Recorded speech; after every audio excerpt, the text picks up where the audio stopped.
dudes sitting in meetings saying, well, let's not try to boil the ocean. Let's pick the low-hanging fruit and, all the things that people say in meetings. Low-hanging fruit. I couldn't deal. It's an oldie, but it's a goodie. Yeah. Do you know which word or buzzword, because that's what we're kind of talking about right now, one in particular that majority of people are using during this time, which I really, sorry people, and if you use this, there's no judgment at all. I just have a personal preference. I'm just speaking my mind. Pivot. Oh yeah, you told me that. I don't like synergy. Pivot. No. Yeah. At the end of the day, we're human beings. We've been going through stuff, right? This is obviously the first pandemic of our lifetime, but prior to my existence, for sure, there was the Spanish flu.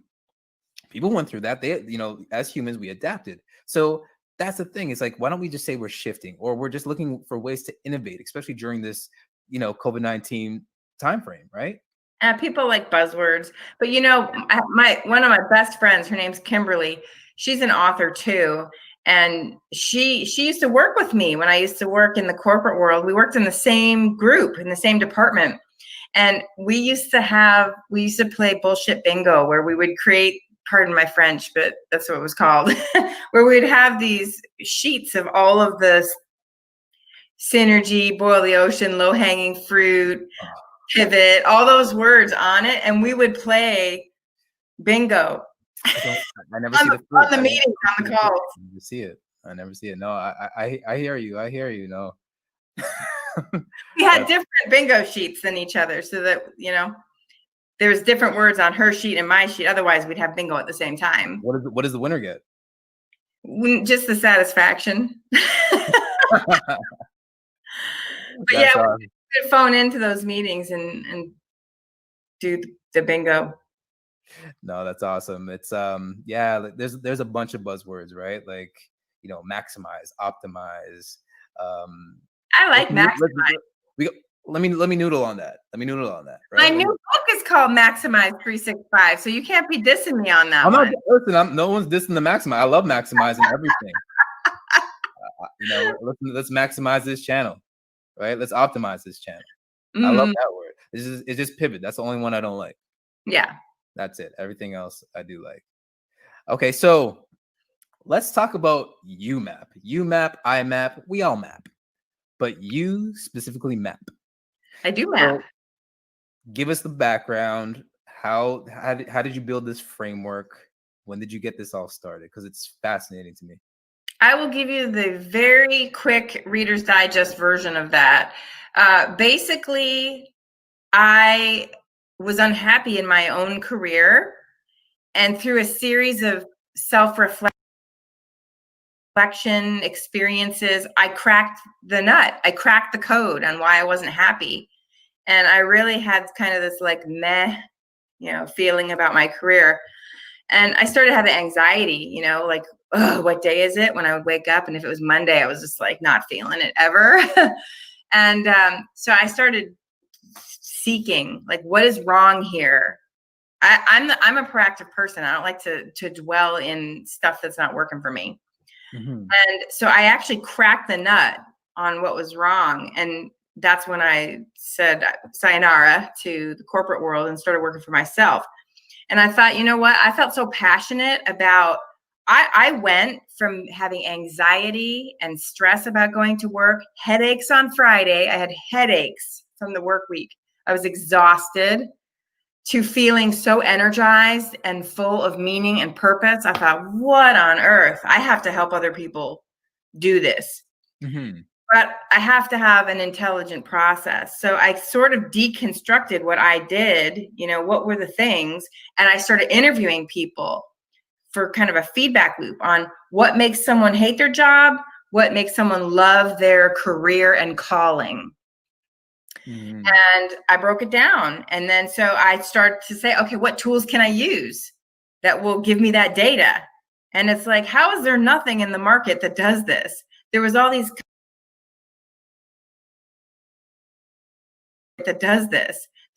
competitive little products, but I had to piece them all together. And I thought, well, I guess this is my call. I have to bring this to market. And I did. And coaches and recruiters and HR people started to see it from my clients and ask, where did you get this? Because most assessments deal with one or two things, like it's a personality test, the strengths test, the values test, but none of them look at what are the skills you love, the values you hold dear to you, the strengths and natural talents you have, your personality, like in one holistic package. And so it's bananas. I'm telling you, I never intended on anyone using it but me with my clients, and I don't coach anymore, for the record. But all these people started asking me, can I use this too with my clients? And I'm like, well, I can't just give it to you. You got to know what you're doing. So I had to create a certification program. And we went, literally, it's not even been 2 years since I opened it up. Like, I've been using it longer than that. But since I opened it up to the public, it's been it'll be 2 years in December, the first people I certified. 2 years.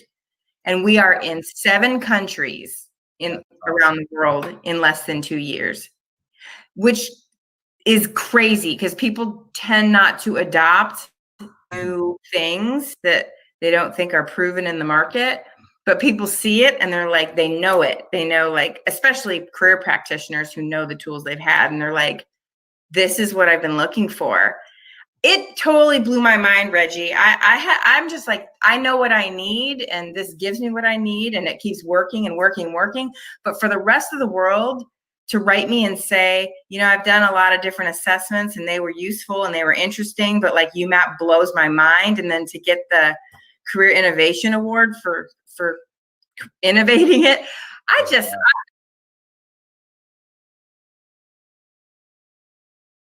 still can't even get over it. I wake up every day and go, is someone punking me? Like, this can't be happening. No, I remember that. I was there. Remember, like, when I first met you, like, virtually, we were having that conversation over Zoom, and just like magic, it's like, oh,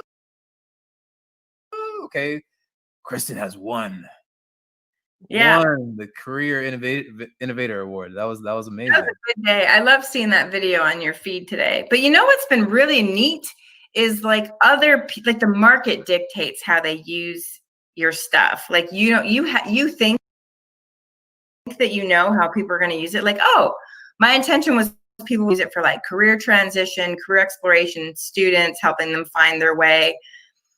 But I've got people using it to help divorced women recover their confidence. I have people using it to help prisoners avoid recidivism rates where they go back into prison. I have people using it to help just life coaching, just knowing who you are. Communication consulting. We've got a health coach, a personal fitness coach who uses it to design health plans that will actually work for someone based on how they're wired. There's just no way that I thought people would use it like outside of careers. We have people helping military veterans when they separate from the military. What are you going to do next? And that's career related. But I can't even get over how innovative people are in using this tool to help their clients. Personal branding, all kinds of cool stuff. But if you think about it, the innovation really started from your concept. And if we kind of dial it back a little bit, and you talked about being a misfit. Being a misfit prepared you for this very moment because you were able to find that niche within the marketplace, right? I mean, my career is a misfit too, because I'm like going to all these different careers. I was in IT and business analytics, operations management, L&D. I just could not find myself. I never felt like I fit anywhere. I'm like, I can do this job, but do I fit here? Do I belong here? And all of that stuff was preparing me for what my ultimate purpose was. And I just really had no idea in the moment that that's what was going on. You know what? As I always say, whatever you experienced, whether it be through your childhood, in transitioning into adulthood, it always manifests itself later on in life. So you were able to go through those experiences and then uncover a gap, add value, and it resonated across a variety of different streams. Right? So that's the magnitude of what you brought to the marketplace. And I think as human beings, I think we underestimate our ability to the scale in which we think. Oh, Right? for sure. We are Oh, for sure. so programmed, and just like you, and later in life, I just discovered my other self last year, and I wouldn't be having this conversation with you if it wasn't for just me hitting rock bottom and then coming up with all these various ideas. So for you, same thing. For Tim, same thing. For other people, Abby, same thing. For Lori, same thing. For Is Lori here? Lori's here, yeah. I love that woman. I went for a walk with her today. Oh yeah? She lives in my hood. Oh wow! Shout out to Lori in the hood.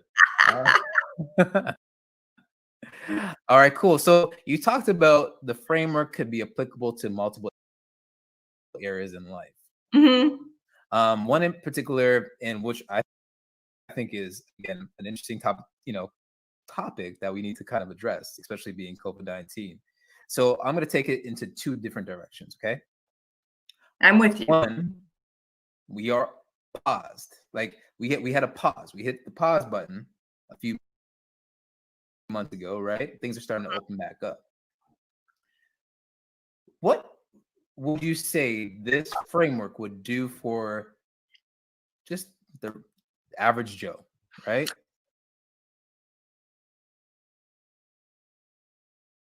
Yeah. So the first thing is you hit on it earlier when you said just do that little extra that people won't do when Natalie won that $100 gift card. That's an example of this. My kids both have a UMAP profile, and it comes with a summary page you can take to an interview. Every time they interview for a job, they get an offer in the interview, and everybody else gets it a week later, like everybody else. That's basically what people say when they take that UMAP to an interview. They get hired on the spot because people are so impressed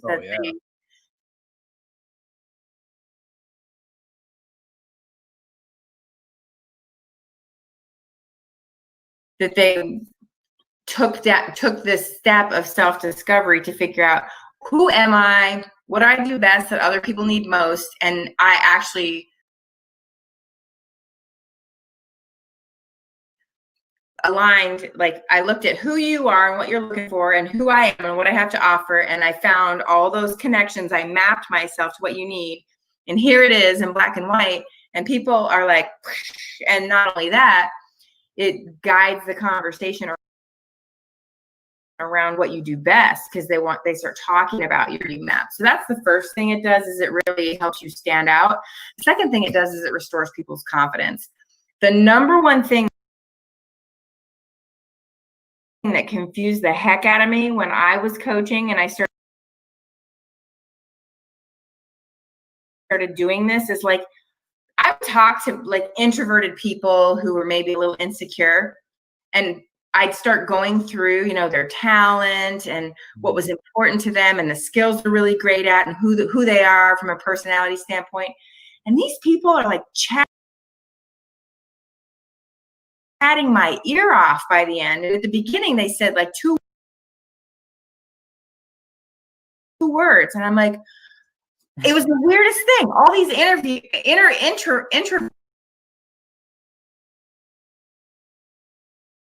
introverts would get super chatty. Yeah. What's going on here? People got so excited to actually be validated and seen for who they really are for the first time in their life. I had a guy write me through my website, and he said, I'm a 45-year-old IT guy, and I'm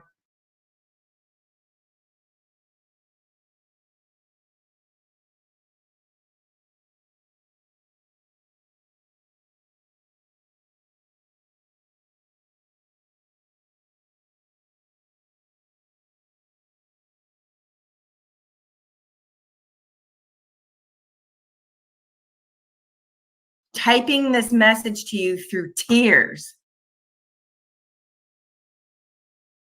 because he said, I did the UMAP.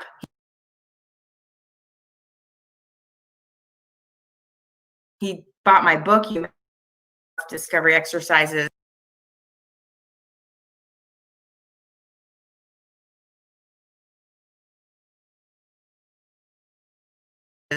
Like as a DIY instead of ordering the profile. And he said, I now see why I've been so unhappy. And I see myself for who I am for the first time in my life. And I'm just like, dang, that's deep. That's deep. So one part is other people seeing you and the value you bring more clearly. It's just kind of that advantage. But the other thing is like you see yourself for the first time. Because I always say it's hard to read the label when you're inside the jar. None of us have. I like that saying. What's great about us? That saying is fire. I like that. Yeah.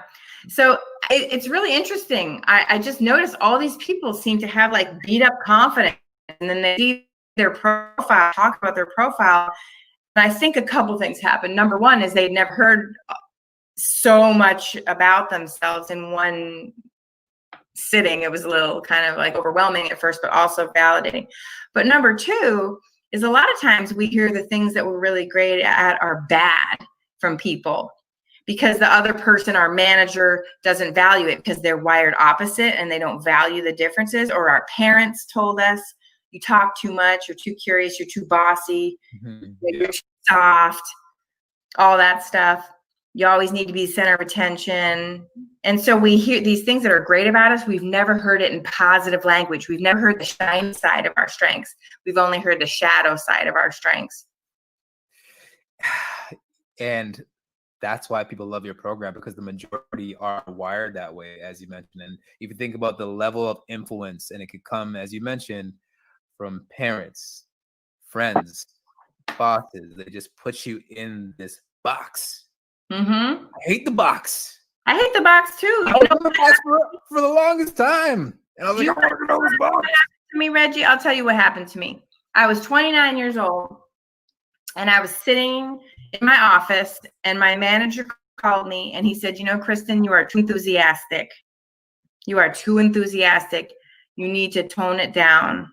Mm-hmm. And you know, I spent the next 15 years putting myself in a mental straitjacket to make sure I wasn't being too effusive, emotive, enthusiastic in meetings. Am I being professional enough? Monitor myself into paralysis for 15 years from that one piece of feedback. Keywords, I should say, is 15 years. 15 years that you'll never get back. We are running out of time. I don't even think people realize it. We don't know when we're going to be going. We don't know at all, right? So I love the fact that your framework kind of really taps into like your gifts, your talents, and what you really want out of life. It's a purpose-driven life, and that's the way that we should be living. So yeah. I just want to pause right there because a question just came through from Abby Jules. So, Kristin, what challenges or criticisms, if any, did you face from other professionals, other sectors when launching UMAP? Oh, tons. I had a lot of researchers who would dog me in my comments on LinkedIn, and they were people in personality research and all this stuff, and they would tell me like all of these criticisms. But you know what? The whole problem with a lot of the tools right now is they're so theoretical and they're so complicated and over-architected because researchers are building them, not people who are in the trenches. I was in the trenches with people who were hurting because their manager kept telling them they were useless. Their manager kept saying publicly in meetings, this person drives me crazy, or to their vendors or whoever, because they were in the wrong soil. And you can make a person who's in the wrong soil feel very worthless, very useless. I'm telling you, if you put me in an administrative assistant role, which is crucial for anyone to be successful, I have one, and she makes me shine. But if I was in that role, I would make my boss look terrible because I drop details all the time. I'm not a detail oriented person. I'd be a terrible executive assistant. And I could feel like I had no talent, like I had nothing to offer, like I was a useless person. I got my low battery going off. Let me plug my laptop in. Sorry. Here we go. So, but that's what happens to people is they're in the wrong fit and they feel useless. Mm-hmm. So I had people criticizing my tools because throwing all this research language, but I'm like, you know what? I appreciate your feedback, but I've used this with 2,000 people who are all having a tremendous impact on their life. So you can give me all of your statistics, variance, and validity, reliability statistics, and all this stuff. But all I know is I have 2,000 people who will come into this chat right now or into this conversation and say, this changed my life. So whatever. Oh man, I'm even catching some jokes from people in this audience like right now. Like, Gabriel, the only box I like is the lunch box. Gabriel, get your UMAP. You need a UMAP. I love Gabriel. He is the man. UMAP, sir. Stop slacking, like Lori said. But no, great question, Abby. Thank you. That was a really great question. I've never been asked that question. So I'm going to send Abby a free signed copy of my book, UMAP, for that great question. So Abby, if you could connect with me on LinkedIn, send me a DM, and I will send you a signed copy of my book, UMAP, because that was a fantastic question. Woo, there you go. Thank you. Thank you for offering that. Mm-hmm. And then Martin says, sometimes management wants to mold people according to what that they think rather explodes the personality of their employees to advance the company.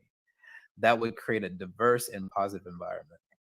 But that happens all the time.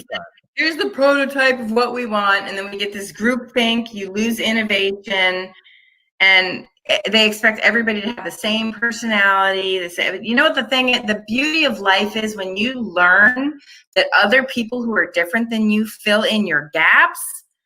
I was at one point in my life a pretty closed-minded person when I was younger, and the internet actually helped me. Having conversations with people in other countries, I would give advice on posts, and people from other countries would tell me why that advice wouldn't work in their country. And sometimes people took me to the woodshed here and there, and it really opened my mind to we look through the lens of our own limited experiences. And I think that happens in companies that, like, I'm comfortable with people who have this type of personality who are like me, but you really can break out of the box when you have people with other perspectives. Yeah. And then even Greg mentioned, I always find it interesting how people tend to put a lot of emphasis on the negative thing instead of the positive. I wrote about that very thing in my new book. We have all of these positive things people say, and we're like ping pong. We're batting that off. Nope, I'm not good at this. I'm not good at that. And then someone says, you know what? You come across like really kind of self-aggrandizing, like you always promote yourself. And then it's like I batted off all those things, and I'm like, oh, come on in, self-promoter. Come in my heart, come in my brain, ooh, and I hug you and I love you and I carry you around with me everywhere. You're a self-promoter. Hold on to that negative feedback. That is so true, Greg. And I think the reason that we do that is because you have to work very hard to actively use your prefrontal cortex, the place of strategy, reason, creativity. It's if we don't put in any effort, we use our limbic system, our knee-jerk reaction. You have to really work to build your critical thinking skills and also separate opinion from identity. When you learn to separate opinion from your own identity, that's liberating. Well, that's the thing, right? You got to get yourself into the mindset where you're not even going to care what other people think. And and Les Brown always said, like, whatever people say about you is none of your business. Like, I love that saying. Yeah, I like the saying, eat the meat, spit out the bones. There's some meat maybe there that you can eat, but there's a lot of bones in feedback too, and spit those ones out. Yeah. So I want to talk about, like, since we're talking about the negative, right?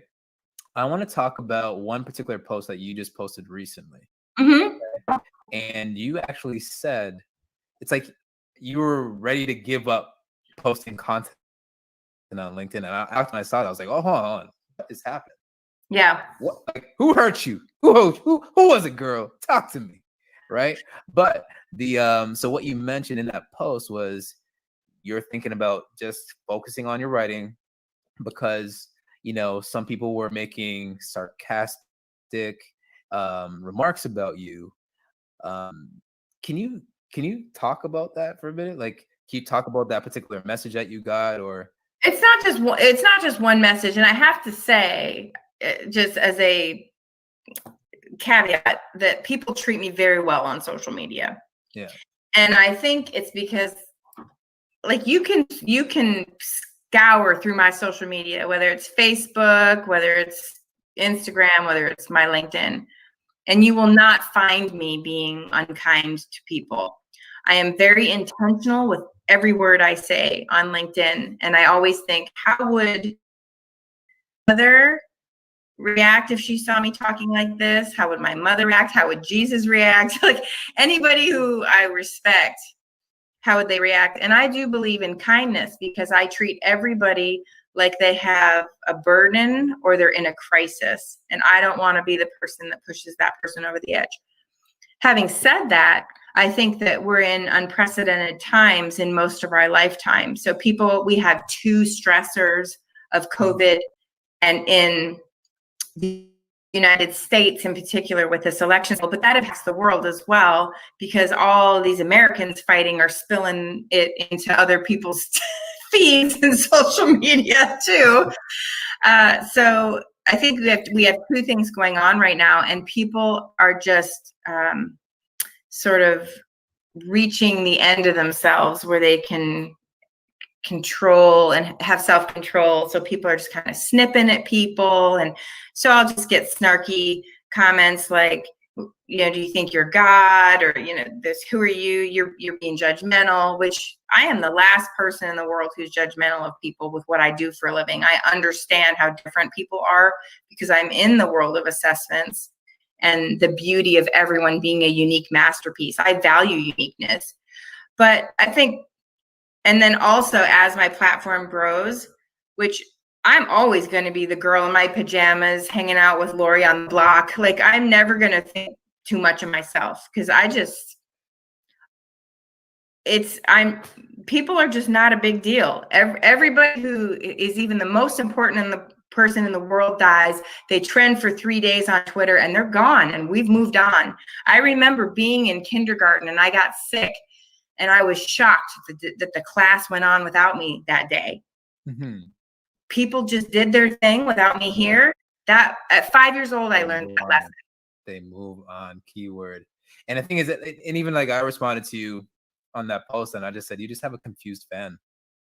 The mere fact that that person took the time to send you that message, they don't know whether or not to love you or hate you. Because if I really didn't like somebody, and this is just me speaking, I'm not going to take my time to send a post or send a message to you because I don't have time for that, number one. Number two, it's not going to be in my spirit to actually do that, right? Like, at the end of the day, you got to do you got to live your life. The way I look at life is just like I'm on a horse track. Like, I got the blinders on, right? Right. I'm looking straight ahead. Doesn't matter what you do, what I do. I even had a bunch of my friends laugh at me all the time because I'm like, what is he doing?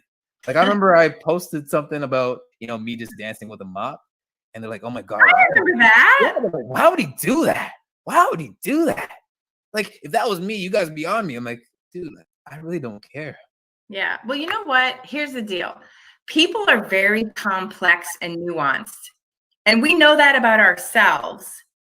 But we make snap judgments and reduce people to these simple little boxes.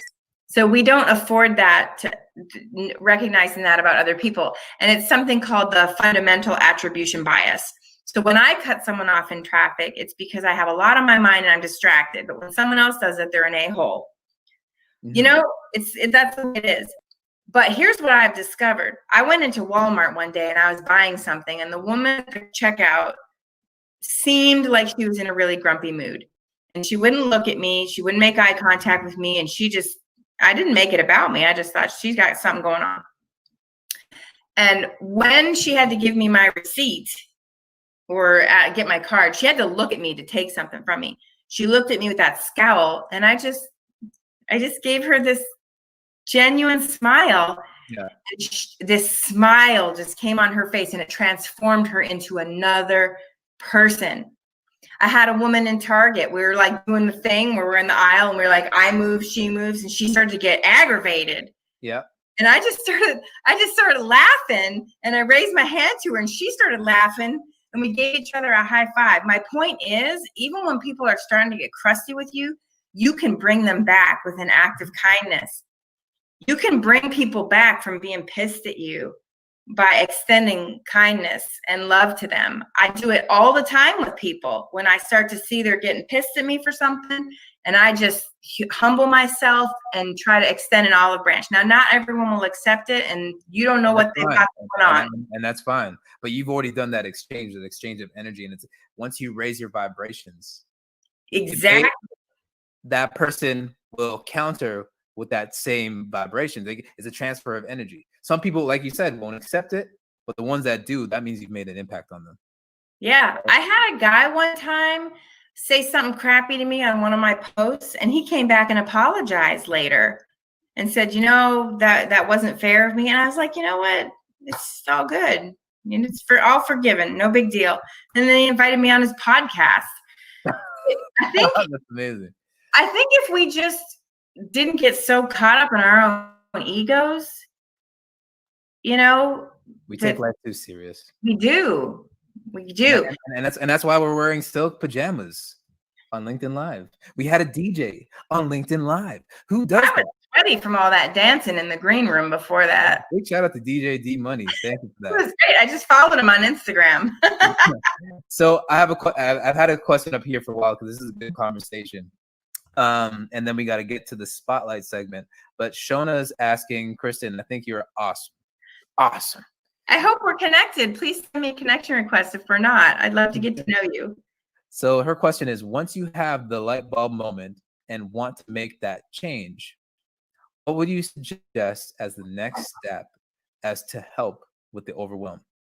So if you are in a career situation that's stressing you out, I think what you need to do is you need to actually spend some time like itemizing what are the things, like what's really getting to you and what's in your control to influence or change and what's not. So for example, are your values being violated? Are you being shown disrespect? Or are you in a role where you're using burnout skills? Like you feel, so you're going to know what's wrong if you feel like anxiety and you feel like just this unexplained feeling of something's just assaulting your very soul. That's probably a values thing. If you're just feeling wiped and like exhausted, it's probably a skills thing. So you have to really dig into like what's wrong. Are my values being violated? What's important to me?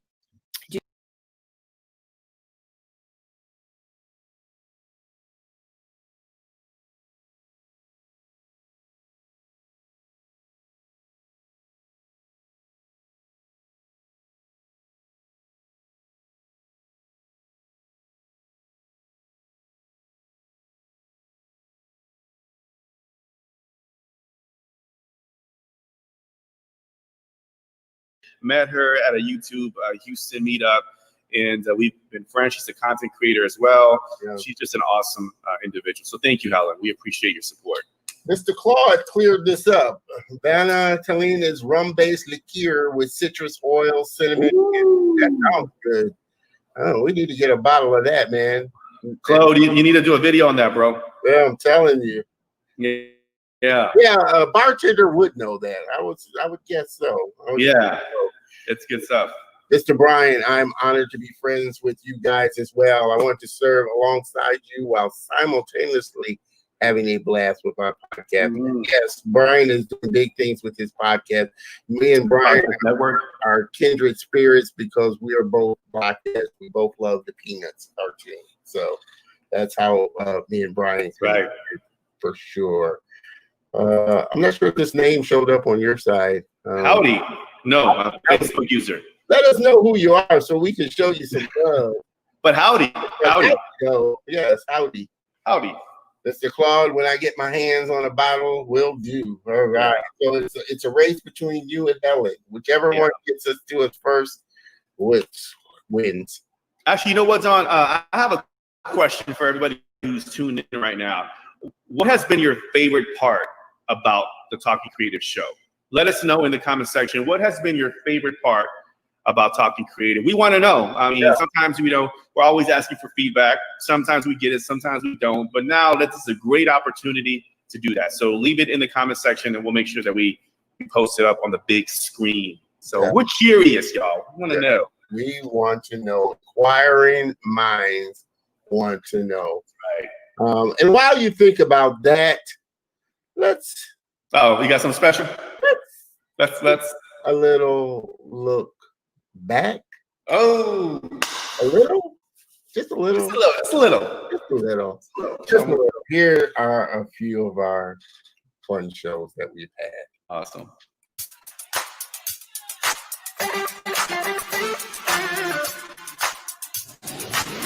Yep, here we go.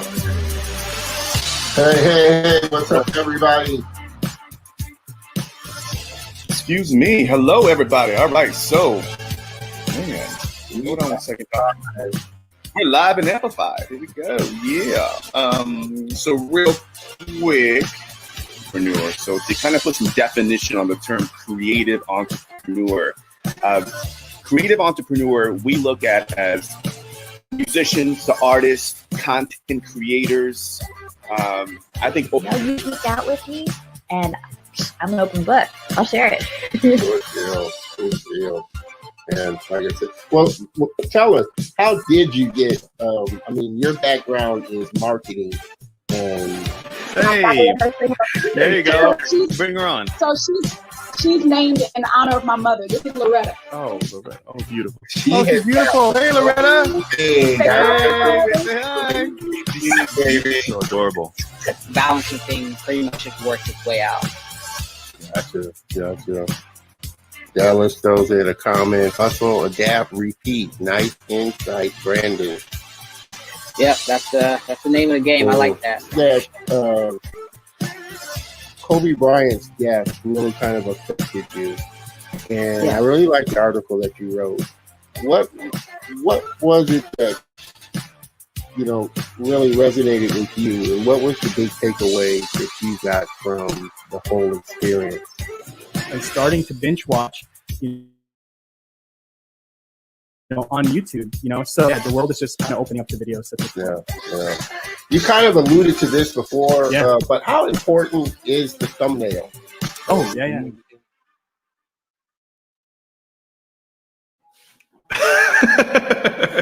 That was awesome, man. Wow. You can tell our first show was very rough indeed. I started laughing. I looked so confused and scared. Like, hold on. So, hold on. Very rough indeed. Oh my God, that was awesome, Don. Thank you for doing that, man. We had some. I wasn't aware of that. Oh my God. I tell you, when you look back at our first show from then to now, I think on the first show, as you can tell, I didn't have my mic, so I was using my computer. I looked like I was staring at a screen for the first time. I was like, how do you what's happening here? Oh my God, that was funny. That was good. You guys enjoyed that little. Oh my God, what'd you guys think? Oh my God, man, Mr. Brian Little. Oh, I love Danielle. Yeah, he was a great guest. Danielle was a great guest on Mindset. She is an awesome mindset coach for sure. Oh man, I enjoyed it. I hope you guys enjoyed that little walk down there. Oh man. What I love about the show is that every episode is about something different, relevant, and entertaining.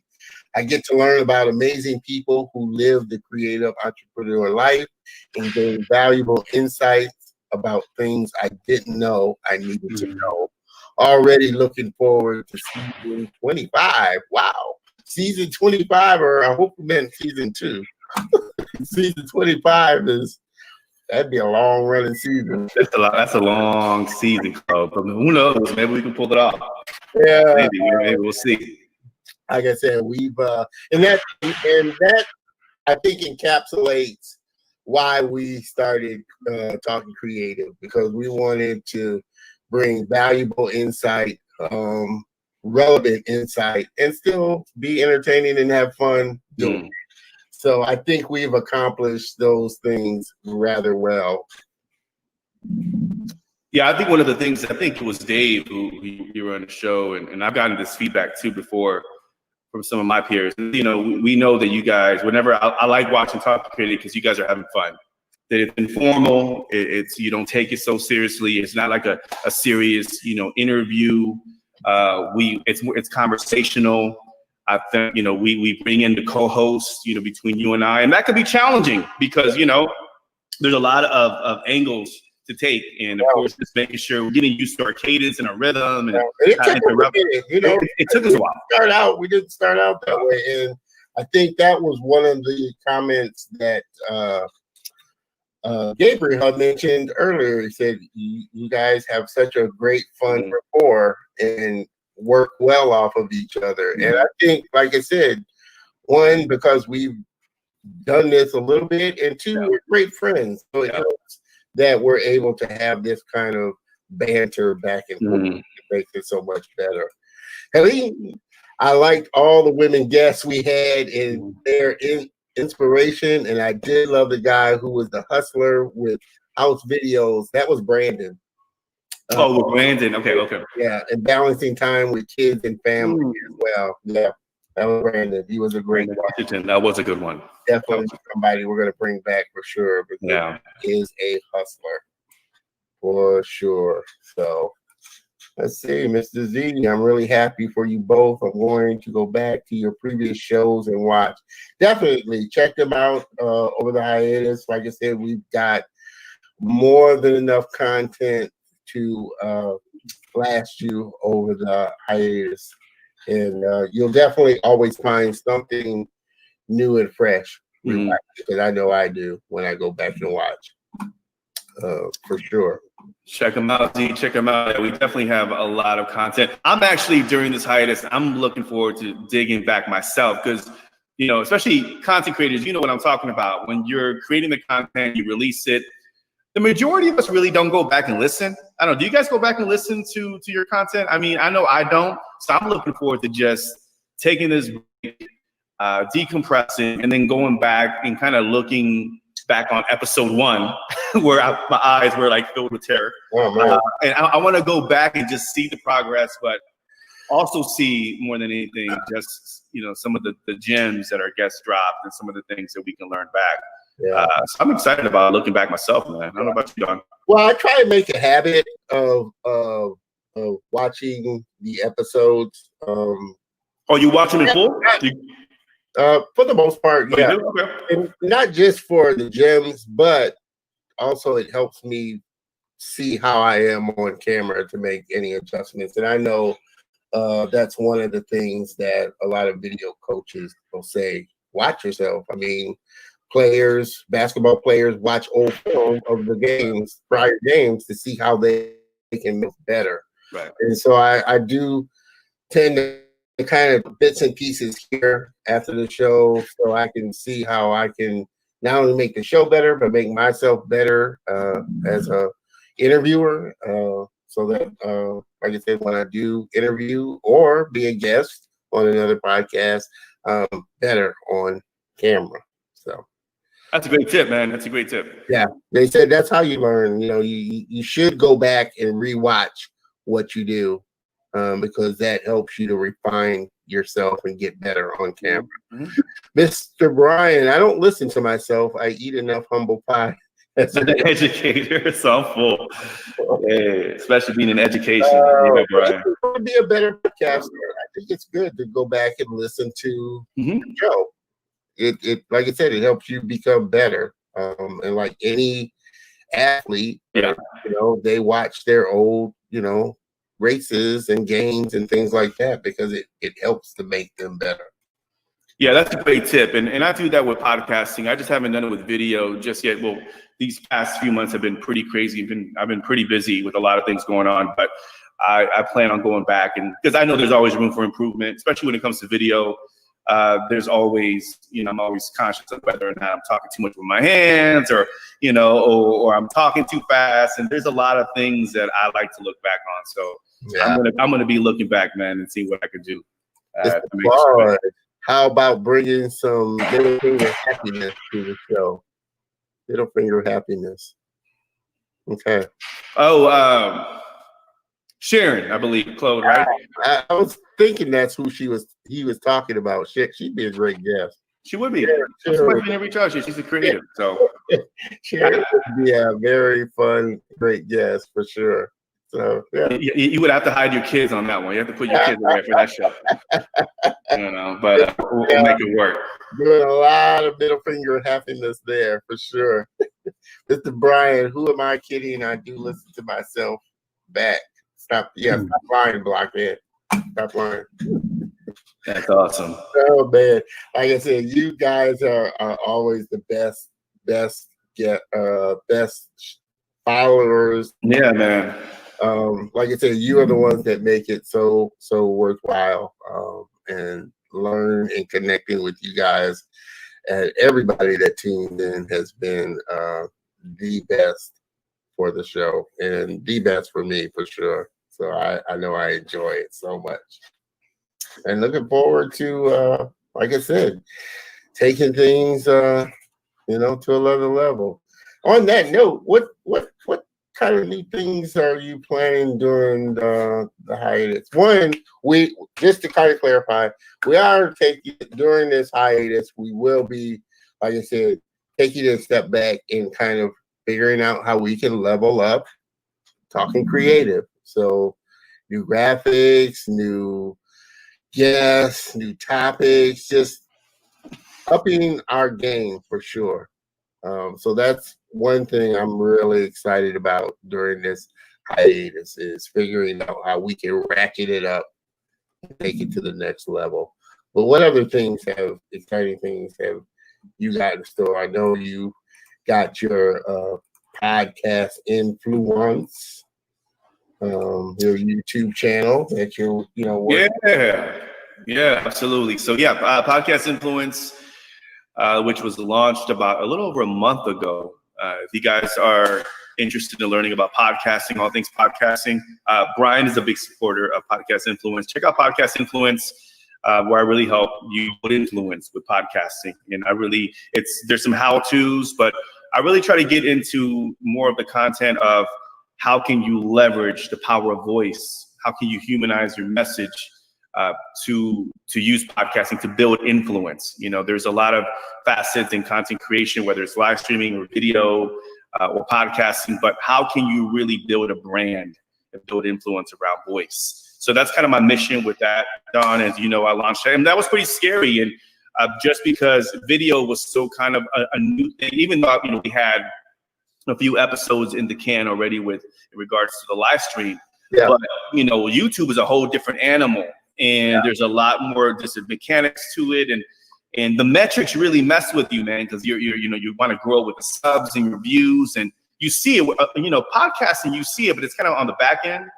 But with YouTube, it's like you're logging in, you're checking it out. So there's like a lot of pressure for you to level up with each video, for you to figure out ways to promote your videos. A lot more moving parts, man. So it's been such a fun, rewarding, and humbling experience. And as a podcaster, starting a YouTube channel from scratch really was a liberating, refreshing feeling for me as a content creator, because I'm like, great, man, I get to start from ground zero again. And that was it's been really fun, and I'm excited to take this break and continue pouring a lot more content into the YouTube channel, and then moving forward with that and seeing where that goes. So I'm excited about that. So podcast influence. Thanks for the plug, Don, for mentioning that. That's what I'm going to be working on, man, for sure. Cool. Like I said, I'm kind of looking forward to. You got some stuff going on, man. Come on. Yeah. Like I said, I kind of alluded to it on my interview with Wine with Dave, but I am looking forward to launching my new live stream show, The Color of Motion. It's going. I love the name too, man. Great brand. I'm really excited about it. I love it. And it's going to be a live show that focuses on people of color in the motion graphics, video animation, visual effects, cartoons, and comics industry.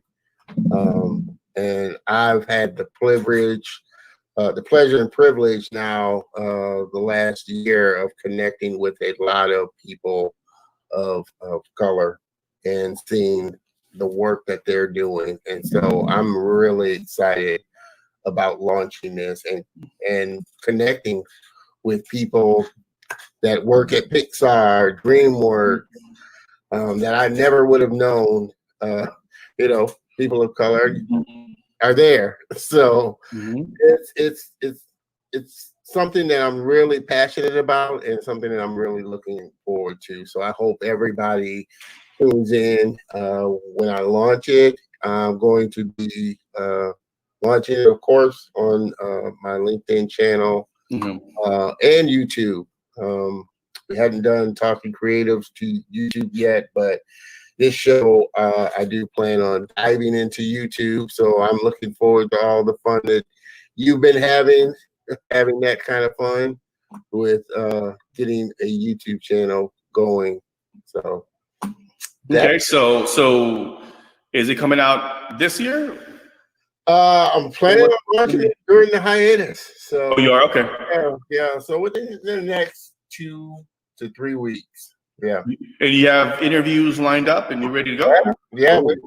Which was why I got with Gabriel earlier, because I wanted to kind of have a streamlined process for that. So, which I'm going to, talk to you more about that we're going to apply to Talking Creative, but definitely have guests that have already said that they're looking forward to being on the show and looking forward to constantly connecting with new motion effects artists, like I said, animators, females.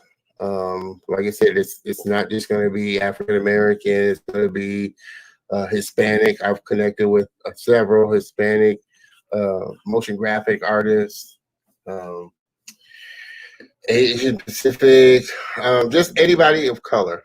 Like I said, that is in the space. So I'm looking to connect with a lot of new people. So. Yeah, I talk about this, and I talk about this with Podcast Influence and with my clients about figuring out a niche, and serving an underserved niche, or what can you do as a content creator to uproot and shine light on something that is not talked about. And one of the things that excites me about this, Don, is not only have you developed the interviewing chops, the consistency, the work ethic, the dedication, and everything else under the umbrella of what it takes to be a content creator, a successful content creator, but you are also, just excited about the whole concept of The Color of Motion and the attention you're going to bring to people of different ethnic backgrounds that are in this industry that people don't talk about. This niche is awesome, and the brand is awesome. The name, I love the name. I'm big on branding. The name is awesome, and I'm just excited, man, just to see you. It's going to be interesting to see, just watch you from a fan's perspective and just support you from afar, man. But you're going to do great, man. I can't wait. Thank you. Like I said, just doing Talking Creative has definitely given me the spark to even think about this and kind of figure out this is kind of what I want to do and create. So, like I said, we both kind of fell in love with live streaming. I love it, man. And like I said, talking with people like Russ and Gabriel and Stephanie, Lou and Rob. So many people. Learning so many new things that are being done with live streaming. I'm excited, really am excited about it, and so looking forward to it. Yeah, man, me too. And, there's a lot of things that moving forward we'll be getting into. John and I will still be creating. We're creatives. Yeah. So I think creatives are always creating, and this is going to be just a fun break for us to kind of get back into doing our projects. But coming back and as Don mentioned, figuring out ways to kind of level up and bring more value to you guys. So look forward to seeing what the future brings. So yeah, if you're just tuning in, guys, by the way, hello, this is our season finale. Let us know what you think so far. Don and I kind of here just, sharing and reminiscing, looking back, having fun. Yeah. With you guys, everybody have a drink with us. Yeah. I'm drinking my fifth glass of grape juice, man. So watch, I'm feeling it, man. Oh man, I'm feeling this Arizona. Yeah. So Arizona tea. Arizona tea. So stuff, man. Oh man, but like I said, we are always so thankful, like I said, for all the people that tune in on a regular basis and have been there for us from the beginning. And like I said, it's been 6 months, and you've stuck with us and showed us a ton of love that we, couldn't have imagined starting out. It's just been awesome. It's been awesome. Let's see. Sorry, I missed the beginning, getting teary-eyed. Oh no! Oh, hold on. I got something for you. Oh man! There you go. I got some. There you go. Some tissue paper. Let's go. Let me get my tissue. There you go. So sad.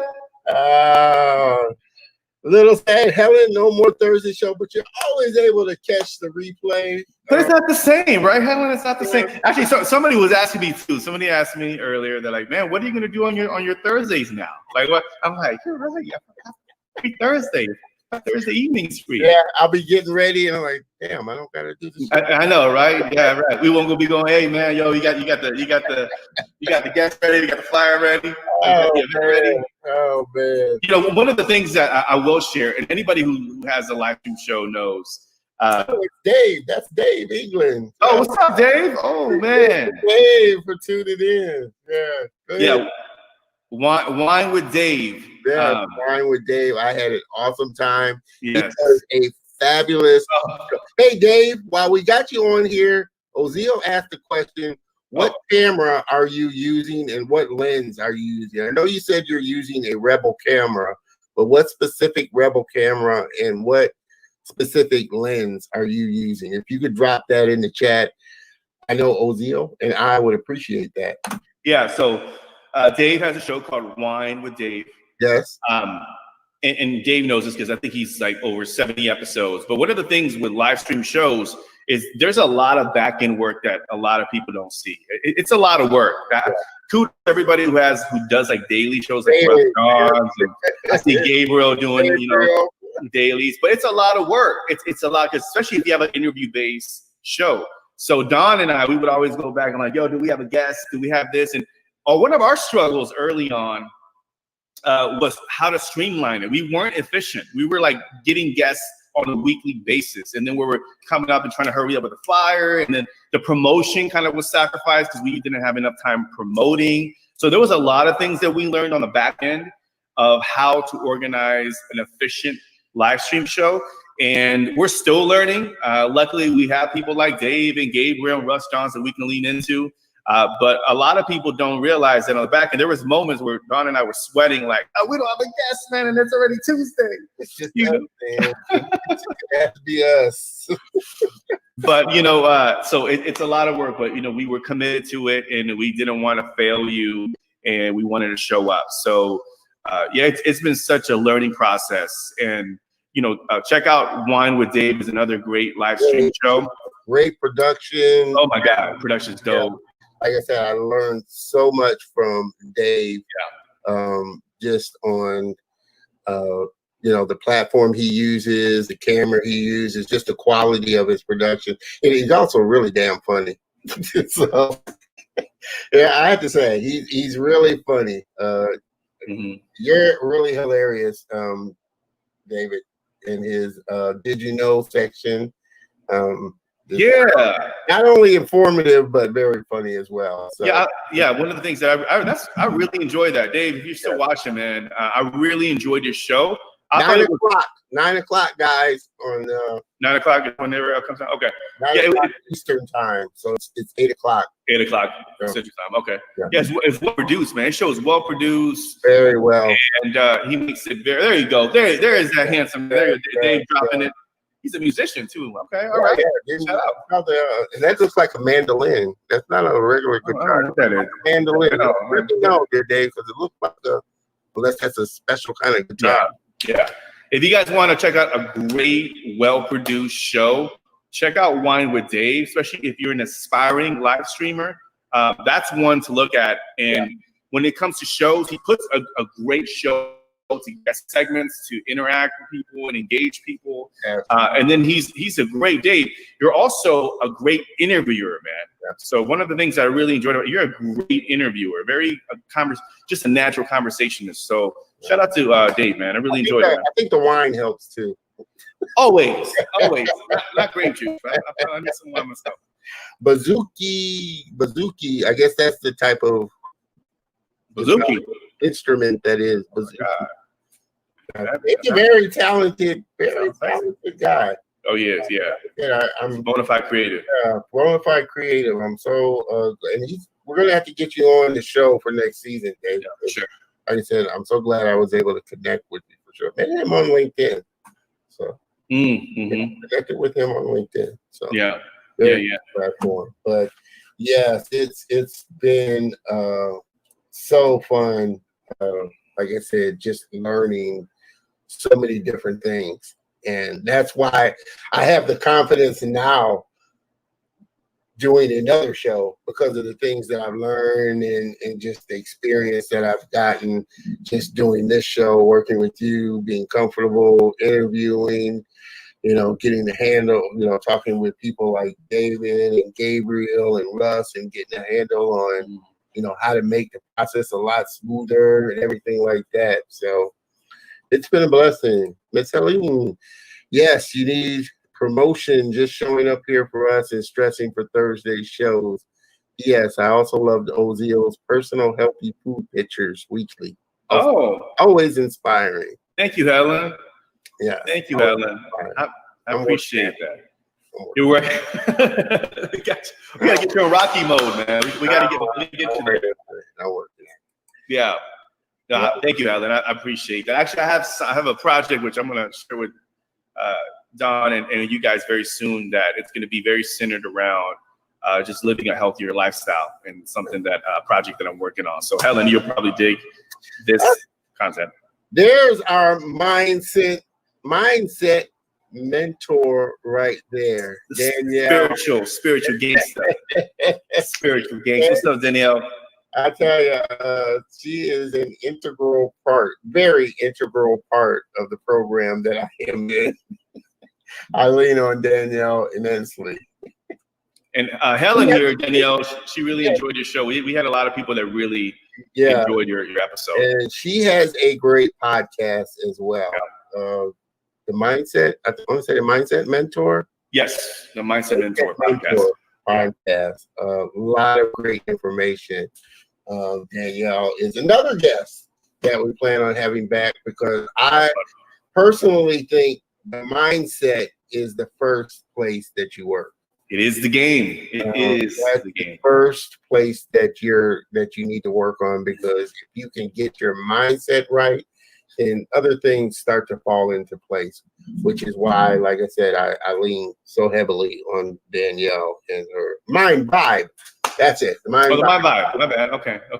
Mind Vibe, which is why, like I said, I lean so heavily on Danielle's techniques and her information, because I know the mindset is where the biggest struggle is for pretty much everybody. Yeah. I mean, with everything, pretty much. It usually starts in the mind and your mindset about it. So that's it. He is the spiritual gangster. See, I got it right. The spiritual gangsta. Gangsta. Get it right. Come on, Danielle. Come on. You gotta have to put an A on the end. Spiritual gangsta.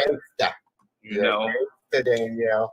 Thank you so much for tuning in. We love you. Love you so much. Thank you, Danielle. Oh man, it's like I said, that's why I love this. Has been a great year. You Yeah, man, it's been fun. You know, a lot of hard work, but it's been fun along the way. It's such a learning experience. It is. You know, being in the podcast game for so long, but doing this live stream, Don, I'll tell you what, man. I mean, not only do I have the opportunity to chop it up with my good friend, you on a weekly basis. You know, I've been seeing you for 25 weeks in a row, and also just having the opportunity to have people like Helen and Claude and Brian and everybody else who's tuned in. It's live streaming is kind of, it's a party, right? It's just a virtual party that everybody gets together. We're all common, you know, we're all minded individuals. We bring on amazing guests like Danielle, and we're all learning and just kind of enjoying it. Especially like one of the things that I really enjoyed about live streaming that was so refreshing, it was needed, bro. It was really soul fulfilling. Yeah. It's that it was during the pandemic. Yeah. And it was during this pandemic, we needed connection more than anything. And a lot of people were disconnected. A lot of people were, you know, feeling the fear and the anxiety, the stress, the frustration, the division. And, you know, this live stream really kept me sane, bro. Like, yeah.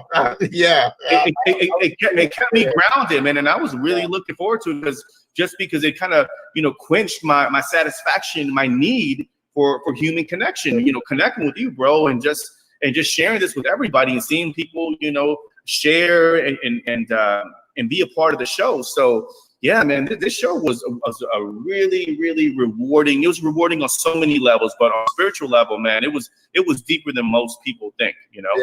Yeah, for sure. Mr. Brian Mr. David threw up an interesting question. What would you have done different looking back? Wow. Okay. He's a great interview. He has great questions. Yes. Well, I think looking back, probably the one thing I could think of right off the top of my head would be a much smoother process. Really laying out a much smoother process for the show, as far as guests and just the overall framework of it. You know as well as anybody, David, having some kind of system down makes the show and the process a whole lot smoother and a whole lot, you know, easier and funner, because you're not stressing out over all the other little things that you gotta process. So looking back, I think I probably would have took a little more time as opposed to just jumping in feet first and just, you know, winging it. But, you know, you learn along the way and you grow along the way. What about you? Man, that's hard to beat, bro, because I was thinking the same thing. I was thinking that, you know, you and I have always, on a personal level, have struggled with systems and processes.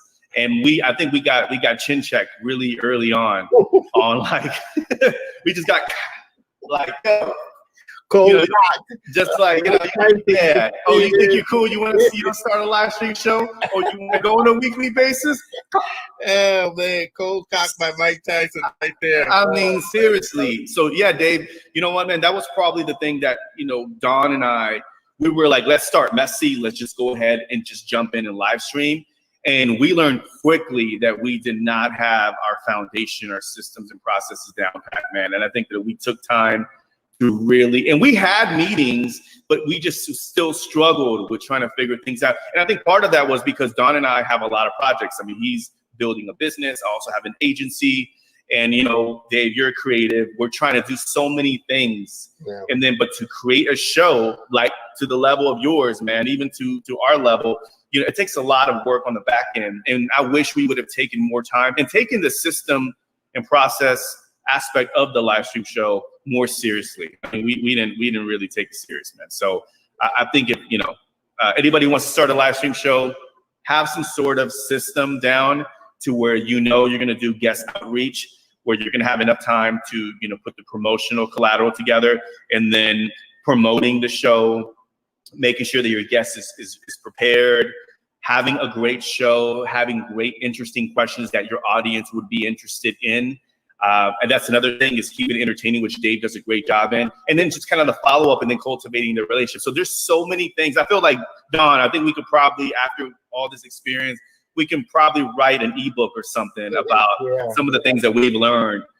Because I know what it takes to, you know, create a successful show, but yet, yeah, we didn't quite nail down the system down early on. So yeah, I will take a note from my mindset coach is don't let that hold you back. I mean, you need the things, you need processes, you need good equipment, you need this and that. But in the end, just start doing. If live streaming is what you want to do, just kind of start doing it. Yeah. Do it on a small scale. Just start doing it to get yourself warm, your feet a little wet, and then just progress forward. Yeah. And learn and connect with people like David, other live streamers, so that you can learn the things that you need to do. You know, like I said, just don't let that hold you back. Yeah, I'm glad you mentioned that. Also, so we're kind of dropping some tips here. Don't judge yourself either. I know it can be very daunting to get in front of a live stream and then worry about, oh my God, am I fumbling? How do I look? And then just really getting caught up in the imposter syndrome. And I think just allowing yourself to be you, authentically you, showing up, because people love the live stream element because they want somebody who's authentic, who's real. And trust me, nobody cares about all having perfect shows. Nobody wants a perfect NPR broadcast on live stream. They want the raw and uncut. They want you. So I think as long as you show up as yourself, and I know it's easier said than done. It takes some time, but as long as you are showing up who you are, and then also just have fun, guys. Have fun. I think in the beginning, John, you could tell that we're a little bit stiff and we're trying to be, mechanical. And then after a while, we loosened up. But that comes with time, right? We started messy. And we weren't pros at this, but we progressed over time. And I want to say that we kind of learned a little bit, got better. We're steadily getting better. Mr. David, I know you got to go. Get ready for your show tonight. We appreciate you tuning in so much. Go to check out. Make sure you check out Wine with Dave. He's a very funny guy, and he has a great show. Make sure you check it out for sure. Yes. Appreciate it. Guys, like I said, we went a little like we normally do. Mr. Brian, exactly. Have fun with it. No one wants to be serious 24/7. You got to have fun with it. Otherwise, it becomes a chore. So you don't ever want it to become a chore. You gotta have fun, like your Facebook profile picture. Yeah. Mr. Blockhead. Yep. With gloves. That's fun. Mr. Gabriel, you guys are amazing. Thank you, bro. Gabriel, back at you. You are an amazing guy for sure, and I will be reaching out to you for sure. Guys, we went a little over time, but hey, it's our 20th. Hey, celebrating, man. Yeah, we could do that. We could do that. That's right. It's our show. We can do that. You're not going to see the signal, the TV station signal. We took them off the air. Right. Exactly. Oh man, Miss Laura. So the Bastos from connecting with me on Facebook. Do you see my spiritual gifts, knowing my backstory, and your thoughts are? I'll let you answer that, Ozil. Oh, hold on. So hold on one second. From connecting with me on Facebook, do you see my spiritual gifts, Noah? Oh, absolutely. So do I see your spiritual gifts? Absolutely. I mean, empathy, compassion, a need to serve others. Laura is a podcaster. Soon, she just launched a podcast. And Laura, by the way, leave it in the link in the comment section. Leave a link to your podcast. Yeah. But she is helping people, women who have been in narcissistic abuse relationships, women that, it's all about empowering women. Laura, what you're doing right now is we need more leaders right now to use their voice and create a platform where they can help others.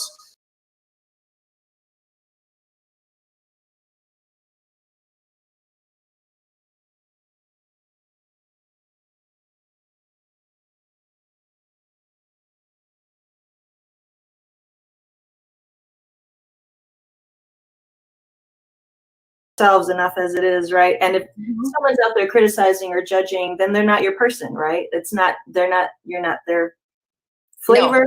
And I had to go through that. So I get some, it's funny because a couple of years ago, I would say like, I have some trolls, right? And so many people say to me, are they really trolls? Like, are they really bullies on your situation? And I've had probably just 3 over time, which is pretty amazing for, what I do and how much I engage. but it can be difficult. And so I had to learn that myself, of how to deal with that.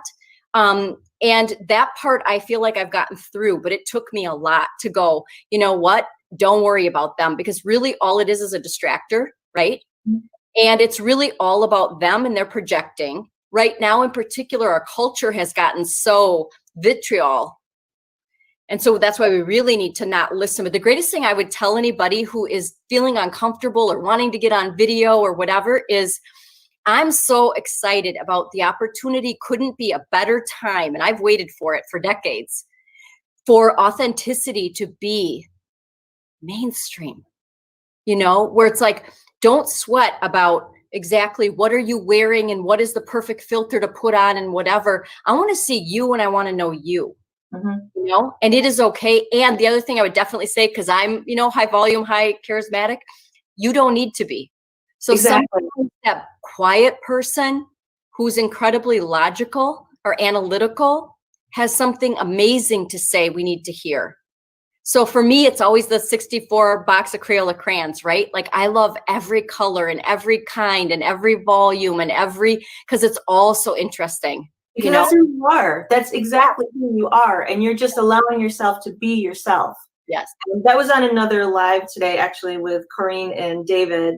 Okay. And, I'll put a link for people to see that too. And the whole point of that live was talking about allowing yourself, just be yourself, and release the attachment to worrying about feeling judged or being criticized, because we're here for a really short time, and we need you. We need every personality. We need every style. We need every way of expression. I see Clarine is here. Clarine Mitchell. Hi, Clarine. Thank you for joining. Hey, how are you doing? Love to see you. She loves the idea of authenticity being mainstream. This is it. This is it.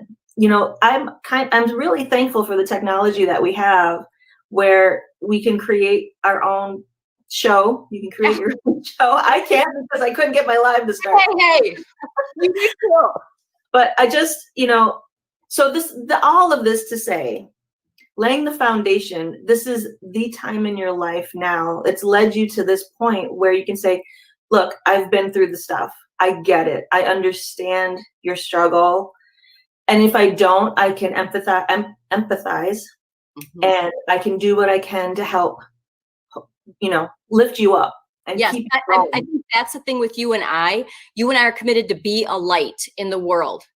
That's what we committed to now. You know what I mean? Where it's like you and I each sometimes have challenging days, and then you reach out to your friends or your people to support you. But more of it is, particularly right now, is to be a light in the world. You know, and when I say the world, it might be on social media, it might be in your kitchen with whoever is beautifully there. You know, the other thing I'm huge about right now is like COVID or my age, I don't know what, but I'm like, I'm just going for it. Like, we don't know how long we've got, right? So I'm not holding back. I'm not waiting. I'm not saving the dress for a good time. I'm wearing it to the grocery store with some heels if I want to, you know. That's the part that's exciting for all of us. You know, and here's a great thing that one of my children learned in first grade. And that was, there are no bad days, there's bad moments. And we get in such a habit when we're dealing with challenges to go, oh, the day was awful and I'm gonna have to get up and do an awful day again tomorrow. No, you don't. This moment might've been challenging to you, or that client was really hard or whatever. Go brush your teeth and start again. Go wash your hands and start again. Whatever's your new fresh start. You don't get in this idea of, oh, I'll try again tomorrow. Today's ruined. You know, it's bad moments. It's not bad days. I think it's hopeful, you know. If anybody's watching now and you want to throw any questions or comments in the chat, please do so. If you want to, you know, say hey to Sherry. I really like the fact that we talk about different books. Yes. That keep us going as well. I remember way back in January, we were talking about the Dr. Joe Dispenza, and the book also separately. What my favorite thing to turn to when I really need it is The Power of the Subconscious Mind. Yep. And I try to practice that, especially as I'm falling asleep at night when I wake up in the morning, you know, resetting the programming in my own head about, you know, a successful day. And what did that successful day look like? did I do my best today? One of my other favorite books is The Four Agreements. If anybody has a favorite book, please throw it in the chat and let us know. I have the Four Agreements somewhere. I probably can't grab it fast enough for you, but yes. Yeah, The Four Agreements has been probably my number one for way back when I used to teach yoga, and I would quote those four agreements to my class when I taught yoga at the end. You know, don't take anything personally, always do your best. So did you have a favorite that you wanted to share? I'm glad you gave a heads up before I could grab it. I could always go. Hey, Shetty. So here's the deal. I like think like a monk a lot right now, and I'm on a private project about it.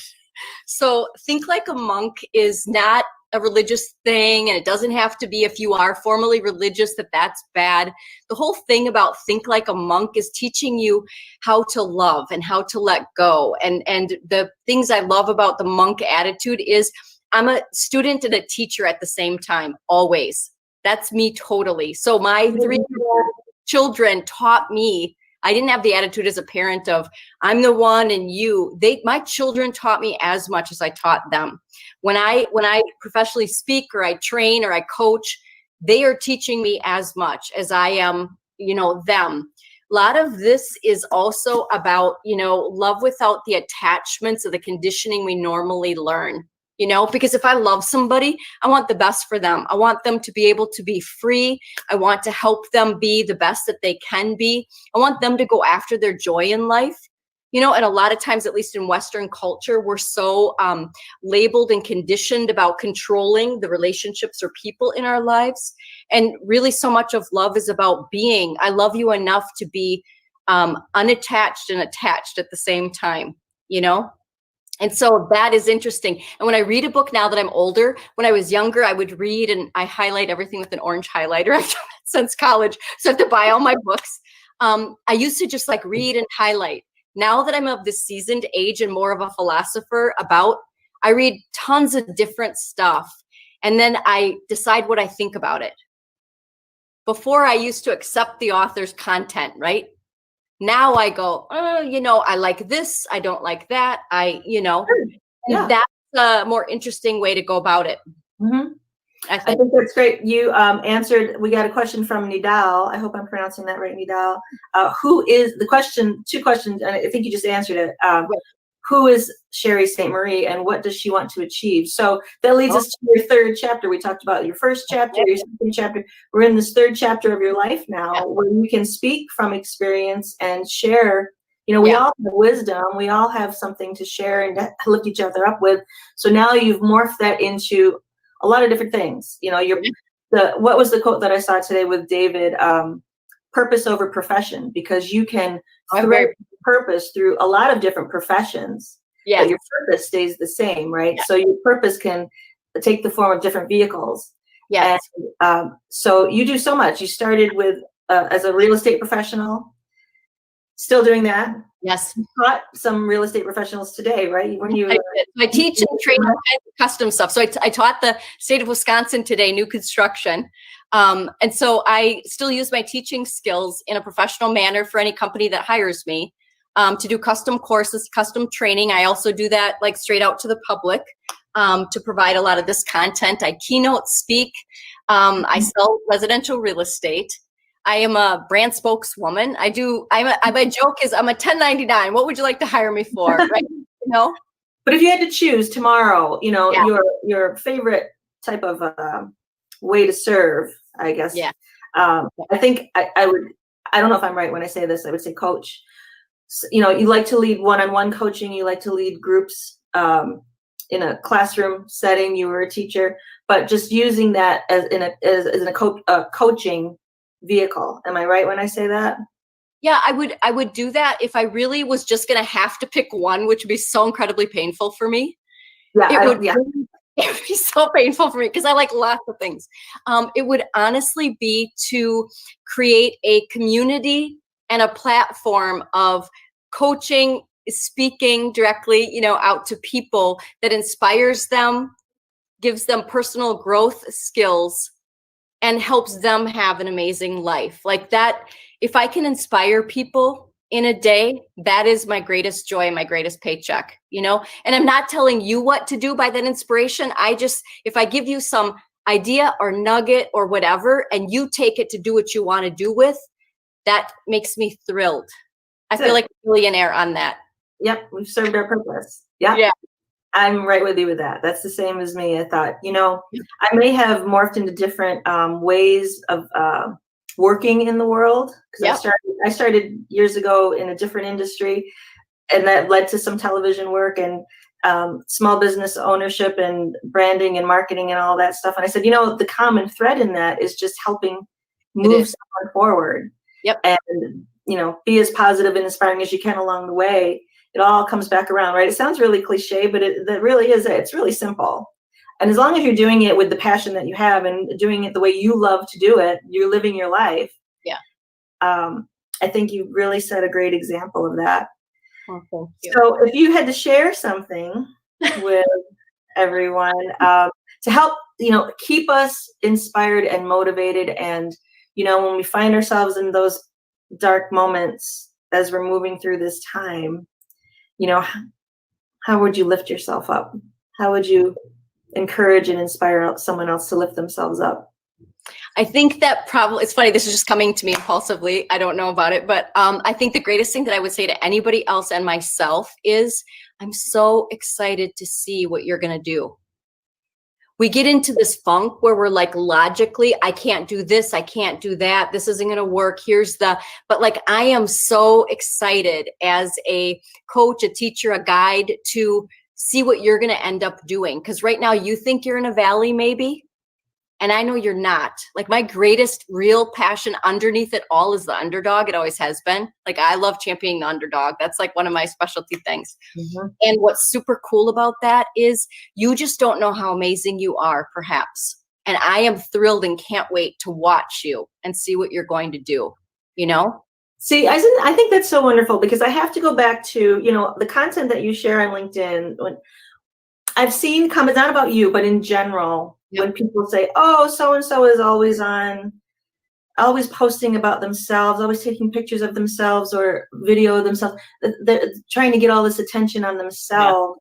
And that's really not the point of it, right? The point of it is to serve somebody else. It is. And so for me, I mean, yes, it's my face and stuff, but here's the deal. As a master's level educator, here's what I know.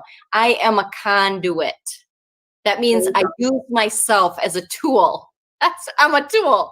You're a tool. And I am the prop and the stuff sometimes. But I use myself as a conduit in life in order to help other people, serve a lesson, give an idea, be an inspiration, be a light when it's dark, anything that I can do. And so I get it. I'm not the vanity matrix. I'm the conduit, and I'm well aware of what I'm doing in terms of, I want to use the tool to help people. That's the point, And then it's different. It's much more authentic that way, I think. Mm-hmm, mm-hmm. You're getting some comments from Ali. Ali, I see your comments there. He's giving you a little encouragement. It looks like kind of like a thumbs up, but just like a tag about giving advice to people. Thank you. Yeah. And what would you do to help? And it's custom for everybody's life, right? I mean, so we are just serving up ideas, inspiration, somebody further seasoned down the path if it's helpful. And then everybody has to custom fit it into what they think, what works for their lives, what's good for them. There's no cookie cutter system for anybody. So it's not like telling someone what you think they should do, just helping them find their own answers, right? I'm giving them tools and ideas and things to think about. And you don't ever give up your own brain. Decide for yourself. Thank you. Yeah, that's great. Okay, here's the videographer in me asking this question. Yes. All right. I think everybody understands how to do video, right? There's no secrets anymore. And now we're all on Zoom or StreamYard or whatever. But the number one thing I hear from people is the confidence. Mm-hmm. They just feel a little self-conscious, trying to look in the right direction for the camera. Are we looking at each other? Are we looking at the lens? It's uncomfortable looking at a lens. How did you get yourself comfortable with putting yourself on video, especially when you're doing it by yourself? It's not like you're doing it with someone in the room. I have nobody. I'm not technical. So I do all of that myself. And everybody knows I'm like, the front's easy for me. I can jump on any podcast or thing with no notice. I can, like, that part's easy. What stresses me is the backside of, I don't really know how to edit anything. I don't know this technology, right? But I learned to do it because I want to be able to help, right? So that part is good. You know, you and I have a little bit of different things. So you're a professional videographer. I am not. I'm a novice, and really I'm using the tool of video to do my skill or work, you know? So for me, my real deal, and I do coach on this, is authenticity on video, not confidence.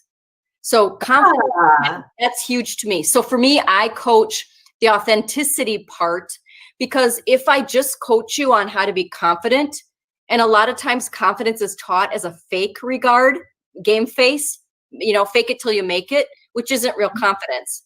Confidence is earned over time, and it's a muscle you build. So it takes at bats, do the video again. I'm a one taker, but a lot of people are not a one take.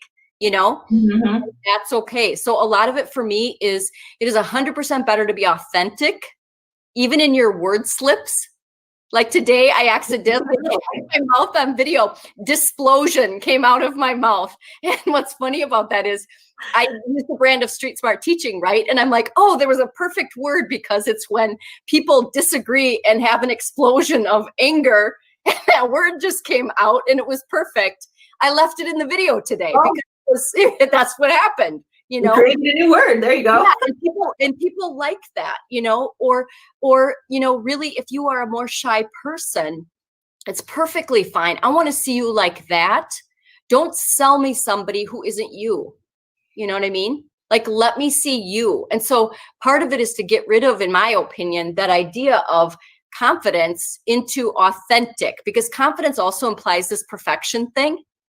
And there isn't any, and it keeps you stuck in a creative mode of video, feeling like I have to redo it 100 times till I get it perfect. There is no perfect. It's really better to ship, you know, besides you do the professional work, which is very important of the kind of credibility and things you do. But for the rest of us who are doing it ourselves, at least for part of it, it is way more important to ship, meaning send the video out, than it is that I did it 18 times and I said it just right, and I sweated all day and I got one video done. That is so freeing when you say that. That, I think you just freed so many people. Saying, be yourself, just be real, just be authentic. And that, you know, when I think back, because before I got into all of this, there's a question here from Brittany. Brittany, yeah. And she's from Chicago. I don't know where everybody else is from, but she's in the Chicagoland area. If you want to put in the comments where you're from, where you're watching from. I know Clarine is in the Milwaukee area, but Brittany's in the Chicago area. Your go-to tools for finding your passion and inspiration. I remember that I started all of this because I started on television before the internet. So that's how old I am. And we were seasoned. Thank you very much. The reason I was able to go on national television and do projects like that was because I wasn't thinking of being confident. You're absolutely right. I wasn't trying to be confident. I was authentic and passionate about what I was doing, what the industry that I was in. And that it just was, you know, a coincidence that we were doing it on television. I was actually doing the work that I love to do, and there was a camera there. And that's what happens for me. I'm like, I just love to like share the piece or the learning. I don't even think about the camera. My worst on this thing is actually, you know, I want